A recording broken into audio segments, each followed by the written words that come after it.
Welcome to ECNTRADE Daily Video. Before we begin, it should be noted that any advice is of a general nature only and that your personal circumstances have not been taken into consideration. Hello everyone, my name is Rob Clayton and thank you for joining me. On Tuesday, the session ended mixed for the Australian dollar after a surprise monetary policy decision from the Reserve Bank of Australia after hitting the pause button and kept interest rates at 4.1%. After the two surprises from the previous months, the market is now finding a little bit of indecisiveness as we now trade around the 66, 80, 90 area. From that, the RBA did highlight in the statement that they may have left the door open for more tightening if required. However, this would depend on future data releases to the future monetary policy decision. Liquidity, however, was thin into Tuesday's session as the US market was absent in observance on July the 4th, Independence Day.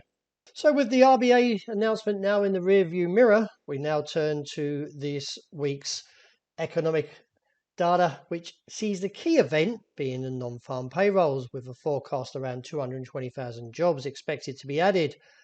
Along with that, we have the Chinese Caixin PMI services today, and also we've got coming is the US Federal Reserve's minutes from last month's meeting, and also the JOLTS job data. From there, the markets no doubt can be very much in a responsive mood in terms of the data release, and therefore could still see a choppy price action.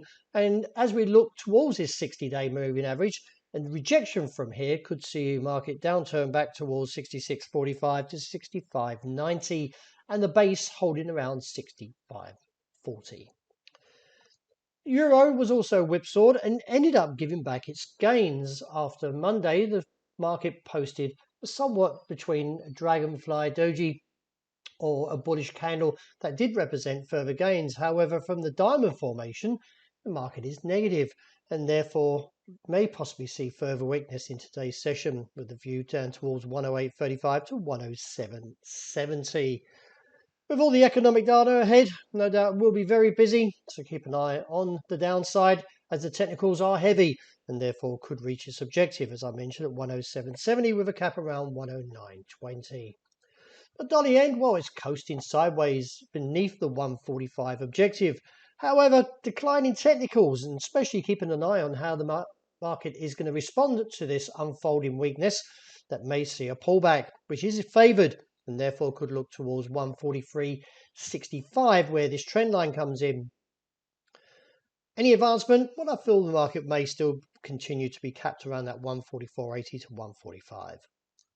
With Andrew Bailey expected to no doubt respond to a more of a hawkish tone in his speech today, therefore could see a bit more of a whipsaw price action for sterling. The technicals are weak though, so I'm not getting overly bullish, and therefore could see any rejection towards the highs of 127.65 and look back towards the lows anywhere from 125.80 to 125.20.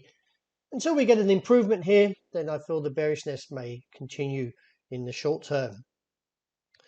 Having taken a breather from the US being absent in observance for Independence Day, the market is still somewhat looking for a possible weak or downturn, and that is from the current area from we are at 1,926 to 28 and look towards the lows of 1,900. I haven't negated my call to the downside as of yet to the broader case of 1,850, and from that the technicals from a daily and also from the weekly and also from this key reversal or outside or engulfing candle does support the downside call from a broader or primary objective, so therefore limits the upside. A little bit of a whipsaw price action for oil, but the market's still expected to gain higher, I feel, even though locked in a band of $65 to $74 on a broader aspect.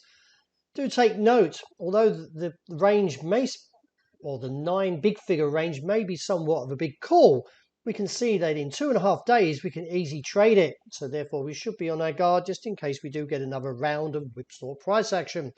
If so, then any upside attempts, well, the market may clear that 71.5 and look towards 72.80 with a cap at 74. And then if we get a rejection from that top side, the market's most probably going to tumble all the way back down like it's previously shown in this sideways broad pattern range.